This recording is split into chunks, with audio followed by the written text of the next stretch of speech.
Bugünkü dərsimiz Rusiyanın müstəmləkə rejimi möhkəmləndirilməsi mövzusudur. Çar 1-ci Nikolay 1840-cı il aprelin 10-da inzibati məhkəmə istisat layihəsini təsdiq etdi. Bununla da nəzərdə tutulan amillər, əsasən buranı zəruri edən, bu istisatları keçirməyə zəruri edən amillər bunlar idi.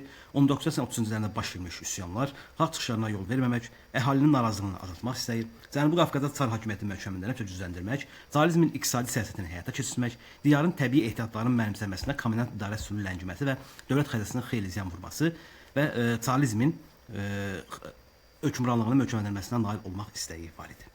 1940-cı illərdə Rusiyanın Şimal Azərbaycan istisat keçirməkdə məqsəd bunlar idi. Müstəmləkə rejimi möhkəmləndirmək və idarəçilik sistemini ümumi imperiya sisteminə uyğunlaşdırmaq idi. Və buna görə də 1840 10 aprel inzibati islahatına əsasən komendant idarə üsulu ləğv edildi.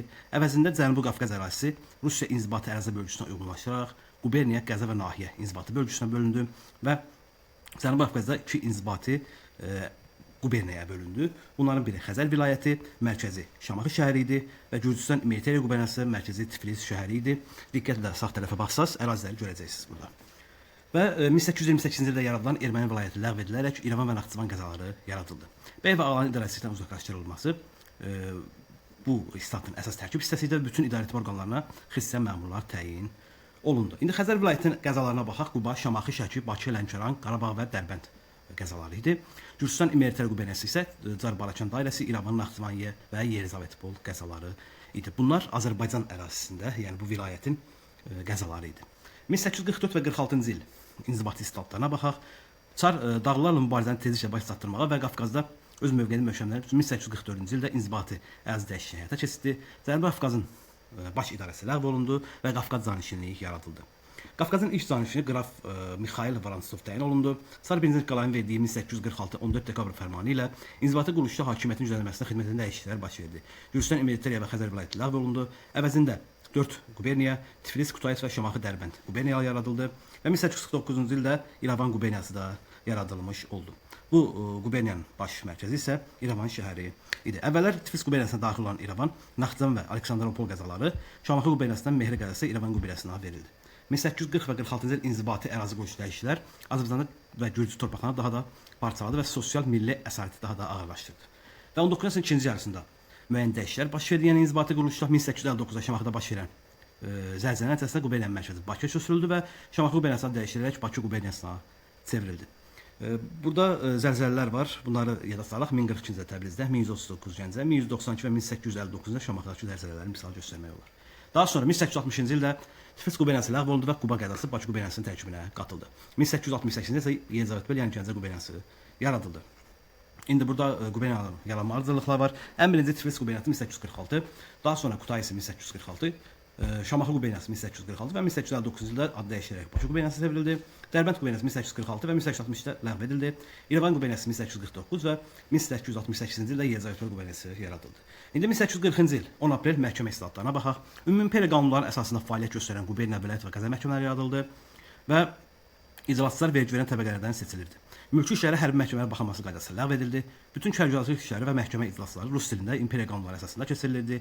Şəriət məhkəmələri saxlanıldı, lakin onlar yalnız kəbin talaq və vərəsəlik məsələlərinə baxa bilərdi. 1840-cı il 10 aprel inzibati məhkəmə islahatı nəticələrinə baxsaq, üsyanda fəal iştirak etdiyinə görə bəy bağaları hüququ intizarı əlindən alındı. Çarizmin onlara etibar etmədiyi üçün onların bütün idarə işlərini kənarlaşdırdı və rus və digər xristian məmurlar təyin olundu. Bu məmurlar paytaxtda yerləşən nazik işlərə tabe idi. Əhalinin bütün dövlətlərinin narazılığı yarandı.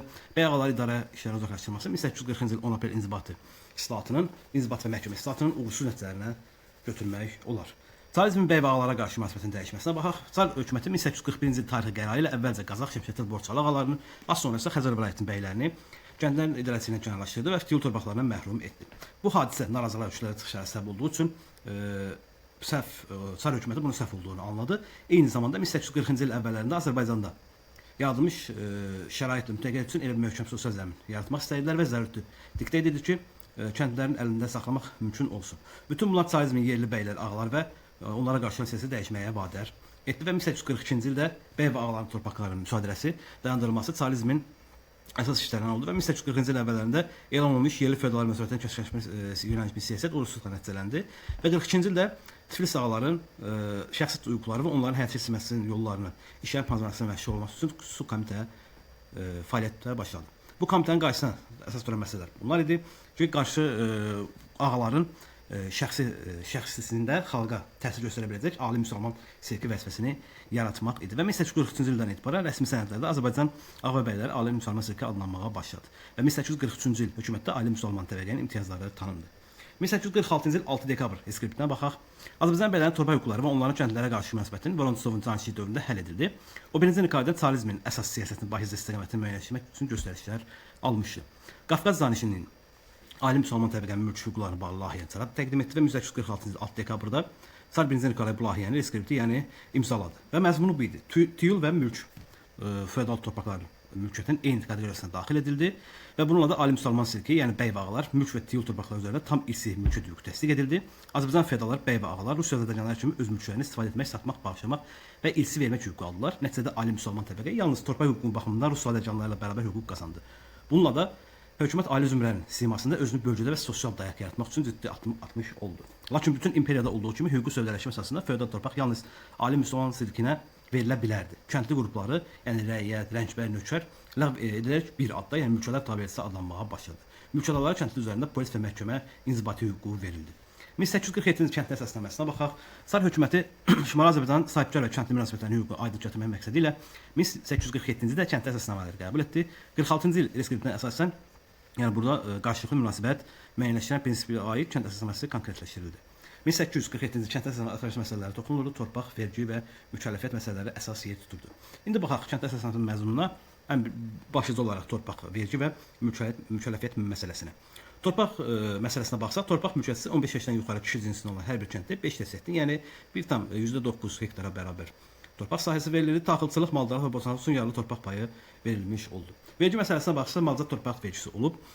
Məhsulun 1/10 qədər müəyyən edildi. Kəndli daxilin 1/10-dir, digər məhsulun isə 3/1-ni malcə şəklində sahibkarlara ödəməlidir. Kəndlilər öz pay torpaqlarını sahibkarlara iş heyvanı, alətləri və torpağı istifadə edərək belirlənişlərə təqdirdə məhsulun 5/1-i çox olmayan hissəsini sahibkarlara verməli idi. Kəndlilər sahibkar torpağının mal qarşısına otardığı müqabilində çöp-başı, sudan istifadəyə görə isə bəhrə vergisi ödəməli idi. İndi mükəlləfiyyət məsələsinə baxaq. Kəndli ailələri bir nəfər öz iş heyvanı və alətlə birlikdə 18 gün bəy təsərrüfatına göndərilməli idi. Bundan başqa bütün kəndlilər 2 gün elinliklə, yəni hamısı bəy təsərrüfatında iməcliklə məşğul olmalı və onun kənd təsərrüfatı sığorma sisteminin sığorma işlərini yerinə yetirməli idi. Sahibkarlara və kəndlərə verilən hüquqları qısaca baxsaq, sahibkar kəndləri bir yerdən başqa yerə köçməyə şəxsən və digər sahibkarların yanına köçmə hüquqları malik olduqları təsdiq edildi. Öz əvəzində bəyləri və onların torpaqlarında yaşayan kəndlər üzərində inzibati polis və qismən məhdud məhkəmə hakimiyyətindən verildi. Beləliklə 1847-ci kəndli əsasnamələri ali müsəlman təbəqə ilə kəndlər arasında asılılıq münasibətləri qanuni şəklə salmış oldu.